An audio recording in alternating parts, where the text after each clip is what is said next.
আমাদের বাংলাদেশে বিশেষ করে ফেনী, নোয়াখালী, লক্ষ্মীপুর, এইদিকে মনোহরগঞ্জ, সিলেটের কিছু অঞ্চল সহ খুলনারও কিছু এলাকা হঠাৎ বন্যা শুরু হয়ে যায়। এর মাঝে ফেনীর ঘটনাটা,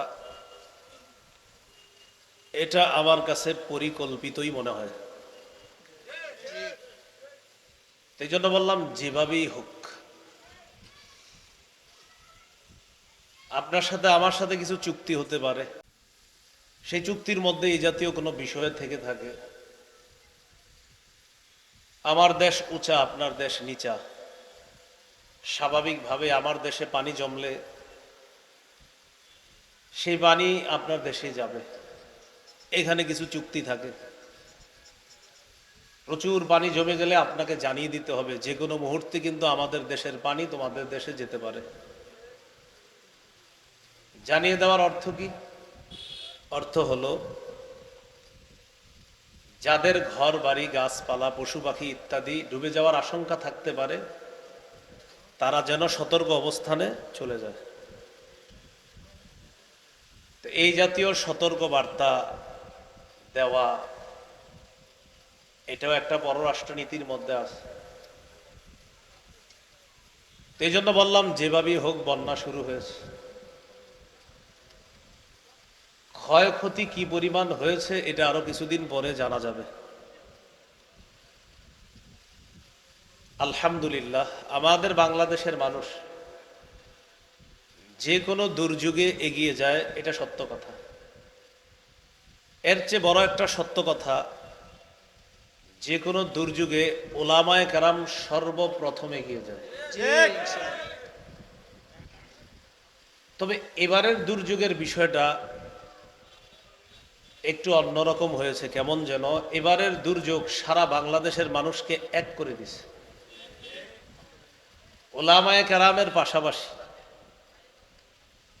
ছাত্র জনতা, সাধারণ মুসলমান, এমনকি অন্য ধর্মের মানুষও স্বতঃস্ফূর্তভাবে এই দুর্যোগে বানভাসী মানুষ যারা বন্যা কবলিত এলাকার পাশে, সবাই একসাথে দাঁড়িয়ে কেমন যেন এ কথা বলতে চেয়েছে, আমরা সবাই মিলেমিশেই বাংলাদেশ।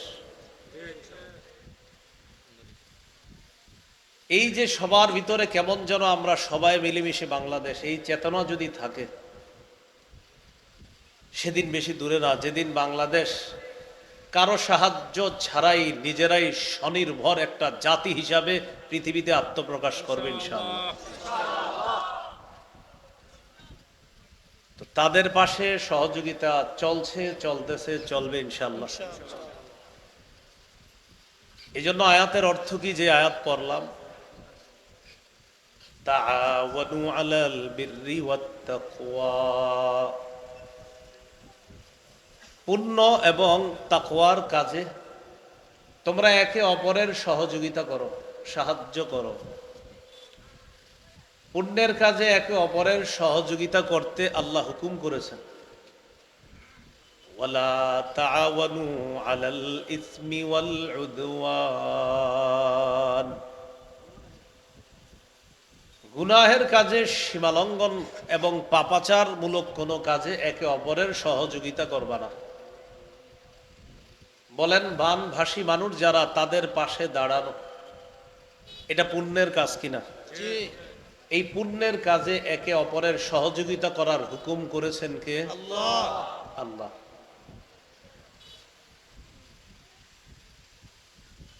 আবু দাউদের বর্ণনা 4944 নম্বর হাদিস। রাসূলুল্লাহ সাল্লাল্লাহু আলাইহি সাল্লাম বলেন, ইন্নাদ দীনা আন-নাসীহা, একবার, ইন্নাদ দীনা আন-নাসীহা, দুইবার, ইন্নাদ দীনা আন-নাসীহা, তিনবার। নবীজি একটি বাক্য কয়বার বললেন? তিনবার। একই বাক্য তিনবার বললেন, অর্থ কি? সবাই আমার সাথে একটু বলেন, তাহলে মনে থাকবে। বলেন, অন্যের কল্যাণ কামনা করাই দিন। অন্যের কল্যাণ কামনা করা দিন। অন্যের কল্যাণ কামনা করাই দিন। তাহলে এক বাক্য তিনবার বললেন। বলেন তো অন্যের কল্যাণ কামনা করা কি দিন? সহিহ বুখারীর বর্ণনা 57 নম্বর হাদিস।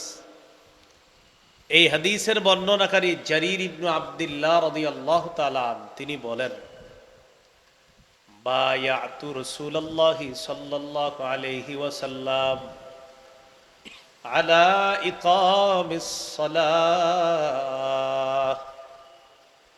ওয়া ইতাইজ যাকাহ ওয়ান নুসহি লিকুল্লি মুসলিম। জারির ইবনে আব্দুল্লাহ রাদিয়াল্লাহু তাআলা আনহু বলেন, আমি রাসূলুল্লাহ সাল্লাল্লাহু আলাইহি সাল্লামের কাছে বায়াত হলাম এই মর্মে, আমি নামাজ কায়েম করব এই মর্মে নবীজির কাছে বায়াত হলাম। আমি যাকাত আদায় করব এই মর্মে নবীজির কাছে বায়াত হলাম। আমি প্রতিটা মুসলমানের কল্যাণকামী হব এই মর্মে নবীজির কাছে বায়াত হলাম। নামাজ কায়েম করা, যাকাত আদায় করা, প্রতিটি মুসলমানের কল্যাণ কামনা করা, এই শর্তে আমি রাসূল সাল্লাল্লাহু আলাইহি সাল্লামের কাছে বায়াত হলাম। এখানে আমরা সবাই মুসলমান।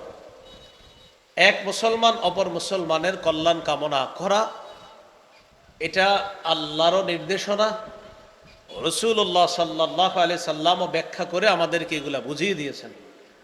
মরণ পর্যন্ত আমরা প্রত্যেকে একে অপরের এবং প্রত্যেক মুসলমান অপর মুসলমানের কল্যাণকামী হব, এইভাবে যেন আমরা আমাদের জীবনটা কাটাতে পারি, আল্লাহ তৌফিক দান করুন।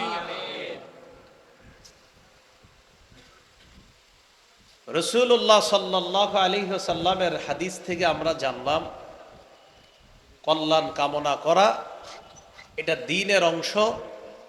কল্যাণ কামনা করা এটা রাসূলের কাছে এক সাহাবী বায়াত হয়েছেন এই শর্তে যে আমি সবার কল্যাণ কামনা করব। এবার আমরা মূল আলোচনায় যাই। মনে করেন এতক্ষণ যেটা বললাম এটা ভূমিকা, মূল আলোচনায় আমরা ঢুকে যাই। মানব সেবার কিছু খাত আছে। মৌলিকভাবে আজকে আপনাদের সামনে আমি 10টি খাতের কথা বলবো। প্রথমে সংক্ষিপ্তভাবে বলি, পরে বিস্তারিত। মনে থাকলে ভালো, আর মনে না থাকলে 2-4টা পারলে মনে রাখেন। সংক্ষেপে 10টি খাতের কথা আমি বলি। 1 নম্বর, এতিমের সেবা করা, লালন পালন করা। 2, বিধবা নারীদের সহায়তা প্রদান করা। 3, দুস্থ অসহায় নিঃস্বদের সেবা করা। 4, অসুস্থ ব্যক্তির সেবা শুশ্রূষা করা। 5, প্রতিবেশীর প্রতি খেয়াল রাখা। 6, বিপদগ্রস্ত মানুষকে কর্জে হাসানা দেওয়া, করজ ঋণ দেওয়া। 7, ত্রাণ সামগ্রী বিতরণ করা। 8, শরণার্থীদেরকে নিরাপদ আশ্রয় প্রদান করা। 9, রক্তদানের মাধ্যমে কারো জীবন যদি বেঁচে যায় তাহলে তাকে রক্ত দিয়ে জীবন বাঁচানোর চেষ্টা করা। জীবন তো আল্লাহ বাঁচাবে, বাকি জরিয়া মাধ্যম হওয়ার চেষ্টা করা, যে আমি রক্ত দিব, আল্লাহ চাইলে সে বেঁচে যেতে পারে, এই জন্য রক্ত দেওয়া। 10, সমাজ কল্যাণমূলক বিভিন্ন কাজকর্ম করা। এটা ব্যক্তিগতভাবে হতে পারে, সাংগঠনিকভাবে হতে পারে। এই 10টা খাত বললাম। আমি আবার বলি। 1 নম্বর, এতিমের লালন পালন করা। 2, বিধবা নারীকে সহায়তা প্রদান করা। 3, দুস্থ অসহায় দরিদ্রদের সেবা করা। 4, অসুস্থ ব্যক্তির সেবা শুশ্রূষা করা। 5, অভাবী প্রতিবেশীর খোঁজ খবর রাখা। 6, কর্জে হাসানা দেওয়া। 7, ত্রাণ সামগ্রী বিতরণ করা। 8, বিপদগ্রস্ত মানুষগুলা আশ্রয় প্রার্থনা করলে তাদেরকে নিরাপদ আশ্রয়ের ব্যবস্থা করা নয়, রক্ত দেওয়া স্বেচ্ছায়। সুস্থ মানুষ যারা আছি, রক্তে সমস্যা না থাকলে তারা রক্ত দেওয়া।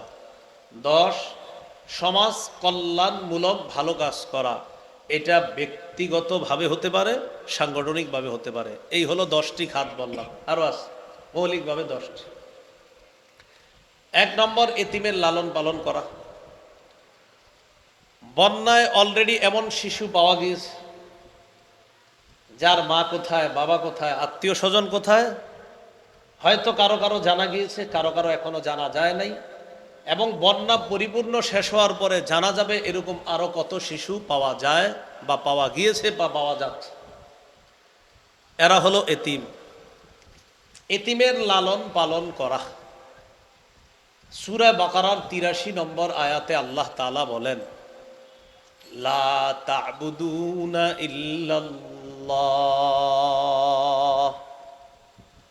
ওয়া বিল ওয়ালিদাইনি ইহসানা ওয়া যিল কুরবা ওয়াল ইয়াতামা ওয়াল মাসাকিন। তোমরা আল্লাহ ছাড়া কারো ইবাদত করো না। ওয়া বিল ওয়ালিদাইনি ইহসানা, পিতা মাতার প্রতি সদাচরণ করো। ওয়া যিল কুরবা, নিকট আত্মীয়দের প্রতি সদাচরণ করো। ওয়াল ইয়াতামা, এতিমদের প্রতি সদ্ব্যবহার করো। ওয়াল মাসাকিন, অসহায় দরিদ্রদের প্রতি সদ্ব্যবহার করো। আয়াতে এতিমদের কথা বলা হয়েছে। অসহায়দের যখন সেবা করবেন আপনি 1 নাম্বার দেখবেন খাত এসে যাবে এতিমের খাত। সূরা বাকারার 215 নম্বর আয়াতে আল্লাহ তাআলা বলেন, ইয়াসআলুনাকা মাযা ইউনফিকুন, তারা আপনাকে জিজ্ঞাসা করে তারা কি খরচ করবে, কোন খাতে খরচ করবে। তারা আপনাকে জিজ্ঞাসা করে তারা কি খরচ করবে, কোন খাতে খরচ করবে। এই জায়গায় এই তারা দ্বারা উদ্দেশ্য একদল মানুষ, ওই মানুষদের যিনি নেতৃত্ব দিয়েছিলেন তার নাম আমর ইবনুল জামুহ রাদিয়াল্লাহু তাআলা। সাহাবীর নাম কি? আমর ইবনুল জামুহ। তিনি ওই সাহাবী, যেই সাহাবী তার একটা পায়ের সমস্যা ছিল। রাসূলুল্লাহ সাল্লাল্লাহু আলাইহি সাল্লামকে বলেছিলেন, ইয়া রাসূলুল্লাহ, আমি যদি জিহাদের ময়দানে গিয়ে শহীদ হই তাহলে কি আমি আমার এই যে ন্যাংরা পা, এই পায়ের পরিবর্তে সুস্থ পা নিয়ে জান্নাতে চলতে পারবো? রাসূলুল্লাহ সাল্লাল্লাহু আলাইহি সাল্লাম বললেন, তুমি যদি জিহাদে যাও আর যদি শহীদ হয়ে যাও তো জান্নাতে তুমি সুস্থ পা নিয়ে চলতে পারবে। তিনি চলে গেলেন, তিনি শহীদ হয়ে গেলেন। শহীদ হওয়ার পর রাসূল সাল্লাল্লাহু আলাইহি সাল্লাম যখন তার সামনে দিয়ে অতিক্রম করলেন, করার পর নবী বললেন, কে এটা? সাহাবীরা বললেন, হুজুর আমর ইবনুল জামুহ এবং তার কয়েকজন সাথী তারা। নবীজি বললেন, হ্যাঁ, আমি দেখতে পাচ্ছি কেমন যেন আমর সুস্থ পা নিয়ে জান্নাতে হাঁটতেছে। জিজ্ঞাসা করলেন, ইয়া রাসূলুল্লাহ, কোন খাতে খরচ করব, কি খরচ করব? আল্লাহ তাআলা জানায়া দিলেন, কুল মা আনফাকতুম মিন খায়র ফালিল ওয়ালিদাইন ওয়াল আকরাবিনা ওয়াল ইয়াতামা ওয়াল মাসাকিনি ওয়াবনিস সাবিল। তারা আপনাকে জিজ্ঞাসা করে তারা কি খরচ করবে, কোন খাতে খরচ করবে। আপনি বলেন, তোমরা যে সমস্ত ভালো মালগুলো খরচ করো, এই মাল সম্পদ খরচ করবা পিতামাতার জন্য, নিকটাত্মীয়ের জন্য, এতিমের জন্য, অসহায় দুস্থ দরিদ্রদের জন্য এবং নিঃস্ব মুসাফিরের জন্য। একজন মুসাফির সফর করতে এসে টাকা পয়সা শেষ হয়ে গেছে, তাকে তোমরা এই সমস্ত সম্পদগুলা দিবা। এর মধ্যে এতিমের কথাও আল্লাহ তাআলা বলছে। একটা গুরুত্বপূর্ণ বিষয় মুসলমান ভাইয়েরা, বন্যা পরবর্তী সময় এমন এতিম পাওয়া যাবে যার বাবার অঢেল সম্পত্তি ছিল কিন্তু বাবা শেষ, মাও নাই। ঘটনাচক্রে এই এতিম সন্তানটা এখন ওয়ারিশ। এই এতিমকে কি করবে জানেন? এলাকার কিছু হোমলা চুমলা নেতারা তাকে টার্গেট করবে যে ওরে কেন্দ্র করেই কিছু সম্পদ হাতিয়ে নিতে হবে। এই জন্য এলাকাবাসী যারা হবে, এলাকাবাসীর যারা দায়িত্বশীল ব্যক্তি, তারা সতর্ক অবস্থানে থাকতে হবে এতিমের সম্পদ যেন অন্যায়ভাবে কোনো নেতা খেতারা না খায়। এটা মাথায় রাখতে হবে। সূরা নিসার 10 নম্বর আয়াতে আল্লাহ তাআলা বলেন, ইন্নাল্লাযীনা ইয়াকুলুনা আমওয়ালাল ইয়াতামা যুলমা ইন্নামা ইয়াকুলুনা ফী বুতুনিহিম নারা ওয়া সায়াসলাউনা সাঈরা। যারা অন্যায়ভাবে এতিমের সম্পদ ভক্ষণ করে, আমার সাথে সবাই বলেন, যারা অন্যায়ভাবে এতিমের সম্পদ ভক্ষণ করে তারা তাদের পেটে আগুন খায়, আগুন ঢুকায়। তাহলে আমি এক অংশ, বাকি অংশ আপনারা বলবেন। যারা এতিমের সম্পদ ভক্ষণ করে তারা পেটে কি ঢুকায়? তো আল্লাহ তাআলা বলেন, ইন্নামা ইয়াকুলুনা ফী বুতুনিহিম নারা, তারা পেটে আগুন খায়। ওয়া সায়াসলাউনা সাঈরা, অচিরেই সত্তর তারা প্রজ্বলিত আগুনে, প্রজ্বলিত জাহান্নামে প্রবেশ করবে। এতিমের ভক্ষণকারী যারা, এতিমের সম্পদ ভক্ষণকারীরা সত্তর জাহান্নামে প্রবেশ করবে। নাউজুবিল্লাহ। সহিহ বুখারীর বর্ণনা 5304 নম্বর হাদিস। এই হাদিসের মধ্যে আছে, قال رسول الله صلى الله عليه وسلم أنا وكافل اليتيم في الجنة هكذا وأشار بالسبابة والوسطى وفرج بينهما। আমার আঙ্গুলের দিকে তাকান সবাই। রাসূলুল্লাহ সাল্লাল্লাহু আলাইহি সাল্লাম তর্জনিয়ার মধ্যমা আঙ্গুল দিয়ে ইশারা করে বলেন, এই তর্জনিয়ার মধ্যমা আঙ্গুল এইভাবে করে মাঝে সামান্য ফাঁকা রেখে বললেন, এই তর্জনিয়ার মধ্যমা যেমন পাশাপাশি, আমি এবং এতিমের অভিভাবক এইভাবে পাশাপাশি জান্নাতে থাকবো।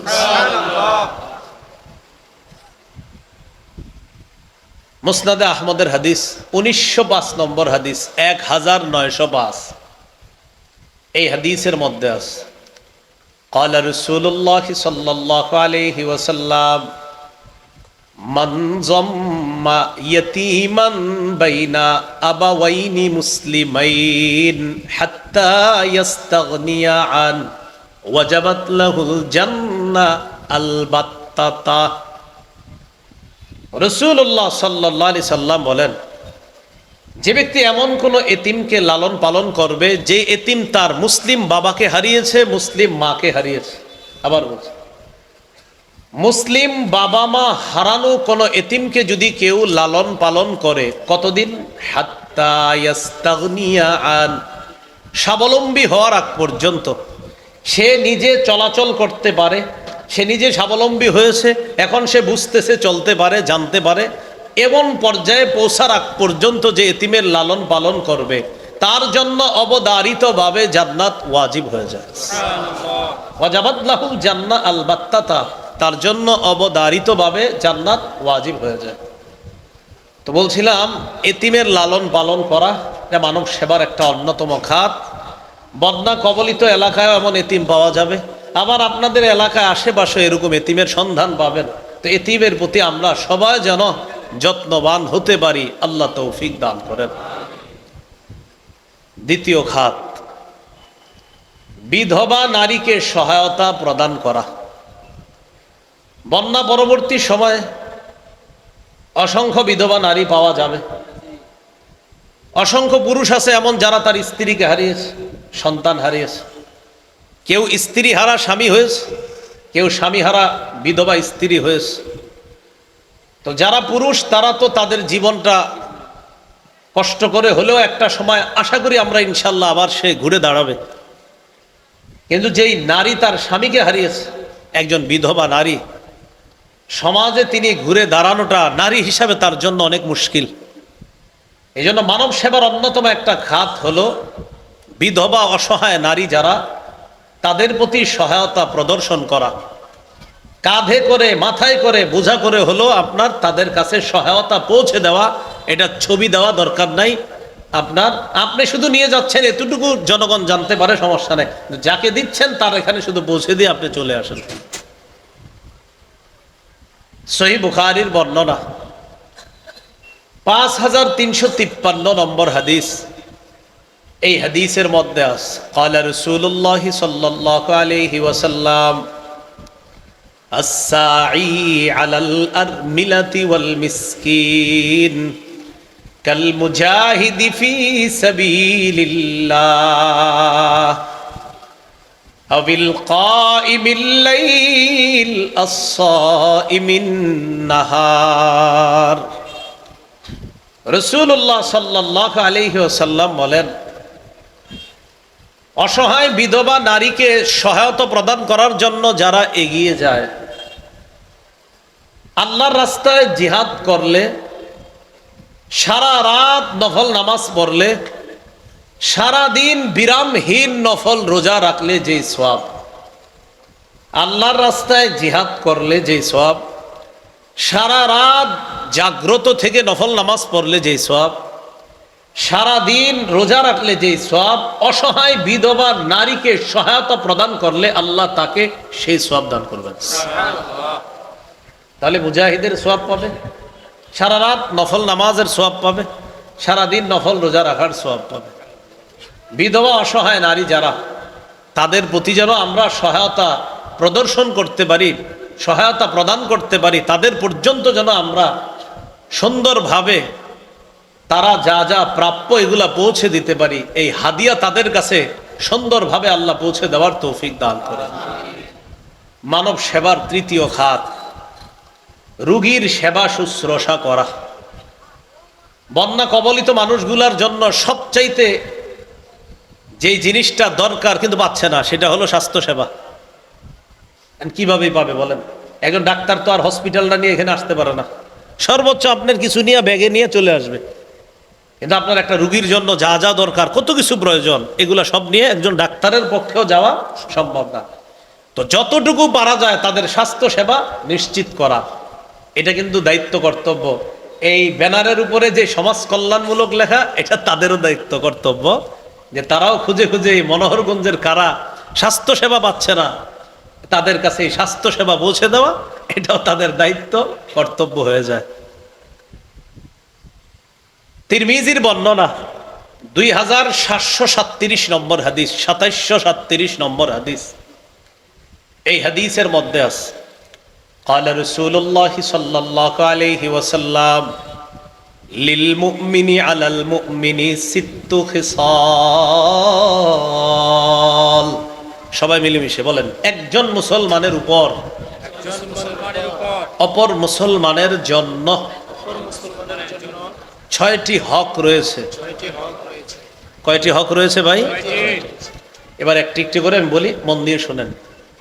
ইয়াউদুহু ইযা মারিদা, কোন মুসলমান অসুস্থ হলে তাকে দেখতে যাওয়া, এটা আমার উপর কর্তব্য, আরেক মুসলমান আমার কাছে এই হক পাও না। 2 নাম্বার, ওয়াশহাদুহু ইযা মাতা, কোন মুসলমান মারা গেলে তার কাফন দাফনে অংশগ্রহণ করা, এটা একজন মুসলমানের দায়িত্ব কর্তব্য, আরেক মুসলমান আমার আপনার কাছে এটা পাও না। 3 নম্বর, ওয়ায়ুজিবুহু ইযা দাআ, কোন মুসলমান দাওয়াত দিলে ওজর না থাকলে তার দাওয়াত গ্রহণ করা। 4 নাম্বার, ওয়ায়ুসাল্লিমু আলাইহি ইযা লাকিয়া, কোন মুসলমানের সাথে সাক্ষাৎ হলে তাকে সালাম দেওয়া।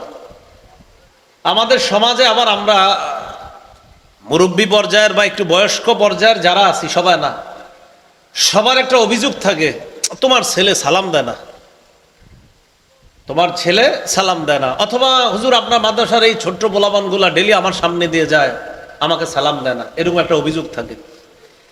এই জাতীয় অভিযোগ আপনাদেরকে কেউ করলে আপনি বলবেন আপনি দিছেননি। যদি কেউ বলে তোমার ছেলেটা আমাকে সালাম দেন, আপনি বলবেন আপনি আমার ছেলেকে সালাম দিয়েছেন নি একদিনও? না, কেন দেন নাই? আমি ডেলি এইভাবে ভাব ধরে থাকতাম তোমার ছেলে আমার সালাম দিবে এই জন্য। আপনাকে অভিযোগ করতে পারে আমি মসজিদের সামনে বসা, তোমার ছেলেটা কত দেখে আমাকে সালাম দেয় না। আবার অভিযোগ করতে পারে আমি বাজারে যাচ্ছিলাম, তোমার ছেলেটা দেখলাম দোকানের সামনে বসা, আমাকে সালাম দেয় না। আপনি বলবেন হাদিসে আসছে যিনি হাঁটবে তিনি বসা ব্যক্তিকে সালাম দিবে, আমার ছেলে তো বসা ছিল, আপনি হাঁটা অবস্থায় সালামটা কেন দিলেন না? মুরব্বী যারা আছেন অথবা একটু বয়স বেশি যাদের অথবা সিনিয়র যারা, মনে রাখবেন জুনিয়রদেরকে একদিন সালাম দিলে ও আপনাদের 10 দিন সালাম দিবে। ওরা আপনি একদিন সালাম দেন আসসালামু আলাইকুম রাহমাতুল্লাহ, ও আপনাকে খুঁজে খুঁজে খালি সালাম দিবে আসসালামু আলাইকুম কাকা ভালো আছেন। ভাই আপনি একদিন সালাম দিছেন, আসলে সালাম দিছেন মানে ওরে শিখিয়ে দিলেন যে একজন মুসলমান আরেকজন মুসলমানের সাথে সাক্ষাৎ হলে সালাম দিতে হয়। তাহলে সালামের অপেক্ষায় থাকবো না সালাম দিব? সবাই সালামের অপেক্ষায় থাকবো না সালাম দিব? বলেন ইনশাআল্লাহ। তাহলে আগে সালাম দিব। আল বাদি বিস সালাম বারিউম মিনাল কিবর, যে প্রথমে সালাম দিবে সে অহংকার থেকে মুক্ত হয়ে যায়। সুবহানাল্লাহ। তো 4 নাম্বার ওয়ুসাল্লিমু আলাইহি ইদা লাকিয়া, কোন মুসলমানের সাথে সাক্ষাৎ হলে তাকে সালাম দিবে, মুসলমানকে সালাম দিবে। আল্লাহ আমাদের সকলকে এই হকগুলো আদায় করার তৌফিক দান করেন। ওয়ানসাহু লাহু ইদা গাবা আও শাহিদা, কোন মুসলমান যদি অনুপস্থিত থাকে অথবা উপস্থিত থাকে তার কল্যাণ কামনা করা। কোন মুসলমান উপস্থিত থাকে অথবা অনুপস্থিত থাকে তখন তার কল্যাণ কামনা করা। তাহলে আমরা সবাই আরেক মুসলমানের কল্যাণ কামনা করব, তিনি উপস্থিত থাকলেও তার কল্যাণ কামনা করব, অনুপস্থিত থাকলেও তার কল্যাণ কামনা করব। 6 নাম্বার ওয়ায়ুশাম্মিতুহু ইদা আতাসা, কোন মুসলমান হাঁচি দিলে হাঁচি দেওয়ার পর দেখবেন বলবে আলহামদুলিল্লাহ, আপনি জবাবে বলবেন ইয়ারহামুকাল্লাহ। মনে থাকবে ইনশাআল্লাহ।